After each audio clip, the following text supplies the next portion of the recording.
សំណាងជាងគេបានមានធ្វើប្រពន្ធបងថ្ងៃនេះរំភើបកូនឡងចង់ว่าបេះដូងលួតខំធម្មតាសំណាងជាងគេទោះតែថ្ងៃនេះទទួលបានការស្លាប់សំដូចសេចក្តីប្រាថ្នាអូននឹងរៀបការជាមួយនឹងបងមនុស្សដែលអូនពេញចិត្តសូមអរគុណនិស្ស័យដែលជួយដឹកដៃឲ្យយើងជួបជិតសូមអរគុណព្រមលិខិតផ្ដល់ស្នេហាពិតដល់យើងទាំងថ្ងៃរៀបការសន្យានឹងមេឲ្យស្រីមានក្តីសុខជាងគេសូមសន្យាថាពួកយើងទាំងពីរនាក់មិនបែកគ្នាទេមិនចោលក្តីស្នេហ៍បែកគ្នារៀងរហូត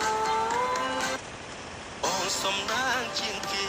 បានមានធ្វើប្រពន្ធបងថ្ងៃនេះរំភើបកូនឡងចង់ว่าបេះដូងលួតខំធម្មតាសំណាងជាងគេទោះតែថ្ងៃនេះទទួលបានការស្លាប់សំដូចសេចក្តីប្រាថ្នាអូននឹងរៀបការជាមួយនឹងបងមនុស្សដែលអូនពេញចិត្ត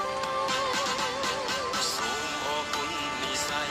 ដែលជួយដឹកដៃឲ្យយើងជួបជិត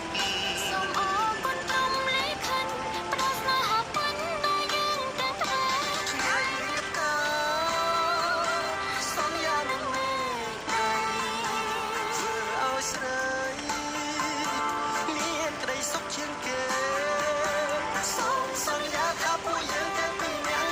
មិនបែកគ្នាទេមិនចោលក្តីស្នេហ៍បែកគ្នារៀងរហូតអូនសំណាងជាងគេបានមានធ្វើប្រពន្ធបងថ្ងៃនេះរំភើបកូនឡងចង់ว่าបេះដូង